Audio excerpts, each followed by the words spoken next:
మత మార్పిడులపై సుప్రీంకోర్టు ఇచ్చిన తీర్పు దేశంలో సంచలనంగా మారింది. క్రైస్తవ మతంలోకి మారితే ఎస్సీ హోదా రద్దయిపోతుందని ధర్మాసనం స్పష్టం చేసింది. ఈ తీర్పు ఇప్పుడు కొత్త చర్చకు దారితీసింది. అసలు సుప్రీంకోర్టు ఇలాంటి తీర్పు ఎందుకు ఇవ్వాల్సి వచ్చింది? ఇకపై మతం మారితే కులం గతమేనా?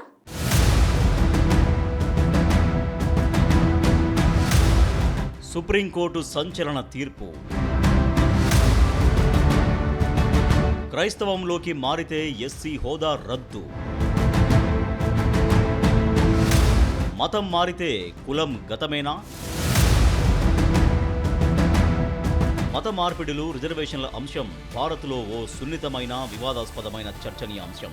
ఇప్పుడు క్రైస్తవ మతంలోకి మారిన దళితులకు సంబంధించి సుప్రీంకోర్టు ఇచ్చిన తీర్పు దేశవ్యాప్తంగా పెను సంచలనాన్ని సృష్టించింది. హిందూ మతాన్ని వీడి క్రైస్తవంలోకి మారితే ఆ వ్యక్తికి ఉన్న ఎస్సీ హోదా రద్దవుతుందనే అంశంపై స్పష్టత రావడం ఇప్పుడు తీవ్ర చర్చకు దారితీసింది. మత మార్పిడి తర్వాత అట్రాసిటీ చట్టం కింద కేసులపై సుప్రీంకోర్టు కీలక ఉత్తర్వులు జారీ చేసింది. క్రైస్తవంలోకి మారిన వారు ఎస్సీ హక్కులు పొందలేరని స్పష్టం చేసింది.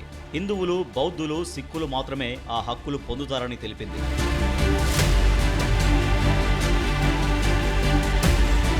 బాపట్ల జిల్లా పిట్టలవానిపాలెంలో పాస్టర్ చింతాడ ఆనంద్ ఎలాంటి అనుమతులు లేకుండా చర్చి నిర్వహించడంపై స్థానికులు అభ్యంతరం తెలిపారు. వారిపై అట్రాసిటీ నిరోధక చట్టం కింద ఆనంద్ కేసు పెట్టారు. ఈ కేసును కొట్టివేయాలంటూ స్థానికులు ఏపీ హైకోర్టును ఆశ్రయించారు. చింతాడ ఆనంద్ పాస్టర్గా పనిచేస్తుండటంతో క్రిస్టియన్ అవుతారని, రాజ్యాంగం ప్రకారం షెడ్యూల్ కులాలకు సంబంధం ఉండదని వాదించారు. పుట్టుకతో హిందూ అయినా క్రైస్తవం స్వీకరించడంతో ఆనంద్ షెడ్యూల్ కులానికి చెందరని కోర్టు దృష్టికి తీసుకెళ్లారు.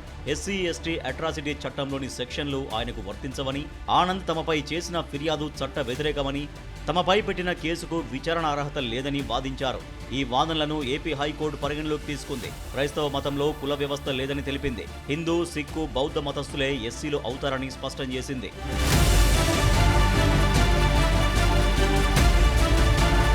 ఏపీ హైకోర్టు ఇచ్చిన తీర్పును సవాల్ చేస్తూ పాస్టర్ చింతాడ ఆనంద్ సుప్రీంకోర్టును ఆశ్రయించారు. దీనిపై విచారణ చేపట్టిన జస్టిస్ ప్రశాంత్ కుమార్ మిశ్రా, జస్టిస్ అంజారియా ధర్మాసనం ఆంధ్రప్రదేశ్ హైకోర్టు ఇచ్చిన తీర్పును సమర్థించింది. హిందూ, బౌద్ధ, సిక్కు మతాలను అనుసరించే వారు మాత్రమే ఎస్సీ హోదాకు అర్హులని సుప్రీంకోర్టు స్పష్టం చేసింది.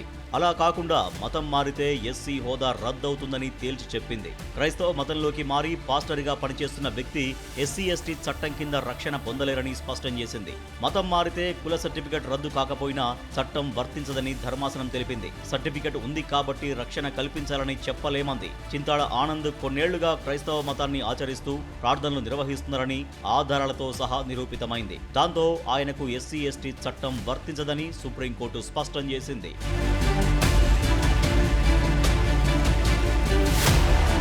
రాజ్యాంగంలోని షెడ్యూల్డ్ కులాల నిబంధనల ప్రకారం హిందూ, సిక్కు, బౌద్ధ మతం కాకుండా ఇతర మతాలకు మారిన వ్యక్తులను షెడ్యూల్డ్ కులాల సభ్యులుగా పరిగణించరు. ఎందుకంటే క్రైస్తవం, ఇస్లాం మతాల్లో కుల వివక్ష లేదని భావిస్తారు కాబట్టి వారు ఎస్సీ హోదాను కోల్పోతారని సుప్రీం ధర్మాసనం వివరించింది. కేవలం ఎస్సీ సర్టిఫికెట్ కలిగి ఉన్నంత మాత్రాన ఆచరణలో వేరే మతాన్ని అనుసరిస్తుంటే ఆ హోదా చెల్లదు అని కోర్టు తేల్చి చెప్పింది. ఒక వ్యక్తి క్రైస్తవ మతంలోకి మారినట్లు నిర్ధారణ అయితే అతడిపై జరిగే కుల వివక్ష పూరితమైన దాడులు, అవమానాల విషయంలో అట్రాసిటీ చట్టం కింద కేసులు నమోదు చేయడం సాధ్యపడదని కోర్టు స్పష్టం చేసింది. మతం మారిన వ్యక్తి తిరిగి స్వమతంలోకి మారినట్లు ఆధారాలు ఉంటే తప్ప ఎస్సీ హోదా పునరుద్ధరించకూడదని తెలిపింది. న్యాయపరంగా సుప్రీంకోర్టు ఇచ్చిన తీర్పు ఇప్పుడు కీలకంగా మారింది.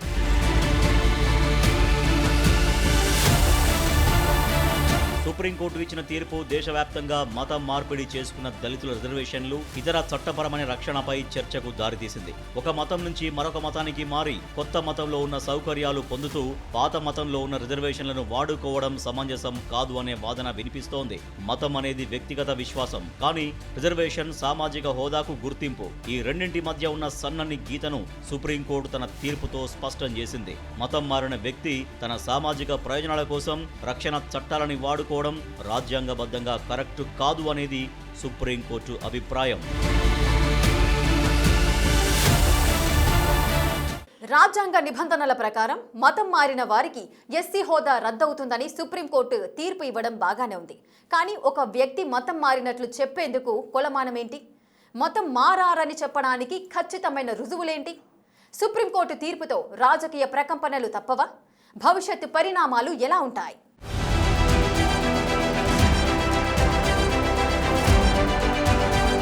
మతం, కులం, రిజర్వేషన్లు.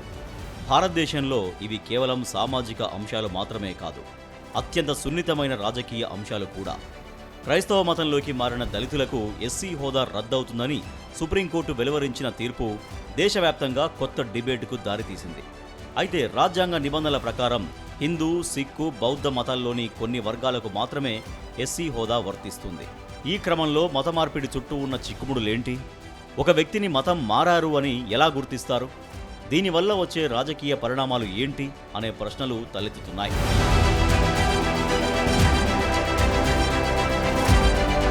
ఒక వ్యక్తి మతం మారారని చెప్పడానికి చట్టపరంగా, సామాజిక పరంగా కొన్ని ప్రామాణికాలు ఉన్నాయి. కేవలం ఒక ప్రార్థనా మందిరానికి వెళ్ళినంత మాత్రాన మతం మారినట్లు కోర్టులు పరిగణించవు. దీనికి సంబంధించి కొన్ని అంశాలను చూస్తారు. ఒక వ్యక్తి స్వచ్ఛందంగా తన మతాన్ని మార్చుకుంటున్నట్లు గెజిట్ నోటిఫికేషన్ ఇవ్వడం కానీ, మత పెద్ద ద్వారా కన్వర్షన్ సర్టిఫికేట్ పొందడం కానీ జరిగితే అధికారికంగా మతం మారినట్లు అవుతుంది. అంతేకాదు, ఆ వ్యక్తి తన పాత మత ఆచారాల్ని వదిలేసి కొత్త మత సాంప్రదాయాల్ని పాటిస్తున్నారా లేదా అనేది కూడా కీలకమవుతుంది. ఇక ఆ వ్యక్తిని సమాజం, ఆ మతవర్గం తమలో ఒకరిగా గుర్తించిందా అనేది కూడా సాక్ష్యంగా మారుతుంది.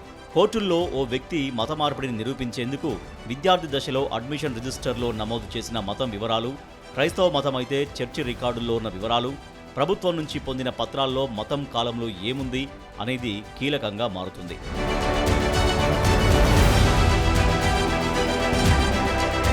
ఇలాంటి తీర్పులు రాజకీయంగా పెనుదుమారాన్నే రేపుతాయనే అభిప్రాయాలు వినిపిస్తున్నాయి.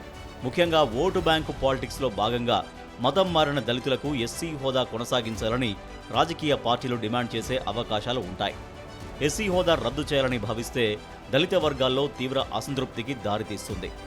ఇక మత మార్పిడిల్ని అడ్డుకోవాలని చూస్తున్న ఇంకొన్ని పార్టీలకు ఇదొక ఆయుధంగా మారుతుంది.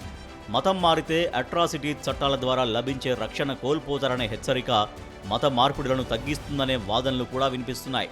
ఇప్పటికే రిజర్వేషన్ల ఫలాలు పొందుతున్న వారు కొత్తగా ఎస్సీ హోదా కోరే క్రైస్తవ దళితుల వల్ల తమకు పోటీ పెరుగుతుందని ఆందోళన చెందుతున్నారు. ఇది ఎస్సీల మధ్య అంతర్గత విభేదాలకు కూడా దారితీసే అవకాశం ఉంది.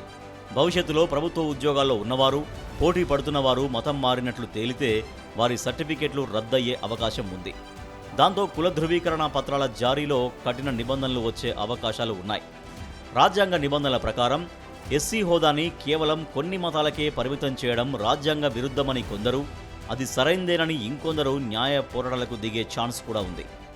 కామన్గా చర్చికి వెళ్తారు, బైబిల్ పట్టుకుంటారు, ప్రార్థన చేస్తారు, కానీ హిందూ అని చెప్పేసి వాళ్ళ రికార్డులో ఉంటుంది.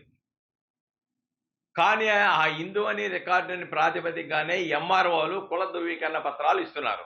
ఎవరైనా కానీ ఎక్కడైనా కానీ ఈయన కన్వర్ట్ అయ్యాడు, ఎందుకంటే వాళ్ళ రిజిస్టర్లో ఉంటుంది, ప్రతి చర్చి రిజిస్టర్లో కూడా ఎవరైతే క్రిస్టియానిటీలో కన్వర్ట్ అయ్యారో వాళ్ళు ఒక రిజిస్టర్ మెయింటైన్ చేస్తారు. లేదంటే కొంతమంది ఏం చేస్తారంటే ఆ యొక్క చర్చి కమిటీ మెంబర్లుగా కొనసాగుతూ కూడా ఉంటారు. కాబట్టి అలాంటి ఆధారాలు ఉన్నా, లేకపోతే మ్యారేజ్ కూడా చర్చిలో చేసుకొని క్రిస్టియన్ సాంప్రదాయం ప్రకారం చేసుకుంటే మ్యారేజ్ కూడా చేసేటప్పుడు కూడా నిబంధనల ప్రకారం పాస్టర్ ఏం చేయాలంటే, ఒకవేళ హిందువు కనుక క్రిస్టియన్ మ్యారేజ్ చేసుకోవాలంటే ముందుగా ఆయన్ని కన్వర్షన్ చేసి క్రిస్టియానిటీలోకి కన్వర్షన్ చేసిన అనంతరం మాత్రమే క్రిస్టియన్ సాంప్రదాయం ప్రకారం పాస్టర్ వివాహం చేసేటువంటి పరిస్థితి ఉంది తప్ప అలా చేయకుండా వివాహం చేయడానికి అవకాశాలు లేవు నిబంధనల ప్రకారం కూడా. కాబట్టి అవన్నీ కూడా ఆధారాలు ఉంటే డెఫినెట్గా వాళ్ళ మీద చట్టపరమైన చర్యలు తీసుకోవచ్చు, వాళ్ళ ఉద్యోగానికి కూడా ప్రమాదం సంభవిస్తుంది డెఫినెట్గాను. మతం మారితే ఎస్సీ హోదా పోతుందని సుప్రీంకోర్టు ఇచ్చిన తీర్పుతో మతం మార్పిడులు తగ్గే అవకాశాలు ఉన్నాయనే అభిప్రాయాలు వినిపిస్తున్నాయి. కేవలం ఆర్థిక, సామాజిక భద్రత కోసం మతం మారేవారు రిజర్వేషన్లు, చట్టపరమైన రక్షణ కోల్పోతామనే భయంతో వెనుకడుగు వేసే అవకాశం ఉంది. ఇప్పటికే మతం మారిన వారు తమ ఎస్సీ హోదాను కాపాడుకునేందుకు తిరిగి హిందూ మతంలోకి వచ్చే అవకాశాలు కూడా పెరుగుతాయి. మతం వ్యక్తిగత విశ్వాసం కాగా రిజర్వేషన్ సామాజిక వెనుకబాటుతనం ఆధారంగా వచ్చే హక్కు. మతం మారినా సామాజిక వివక్ష పోలేదని కొందరు వాదిస్తుంటే రాజ్యాంగం కల్పించిన హోదాను ఇతర మతాల్లోకి తీసుకెళ్లొద్దని ఇంకొందరు అంటున్నారు. ఈ పరిస్థితుల్లో ఇప్పటికే ఈ అంశంపై కేంద్రం ఏర్పాటు చేసిన justice KG Balakrishnan commission report ఇప్పుడు కీలకం కానుంది. ఆ నివేదిక ఆధారంగా ప్రభుత్వం చట్ట సవరణ చేస్తుందా లేదా అనేది దేశ రాజకీయ ముఖ చిత్రాన్నే మార్చేసే అవకాశం ఉంది.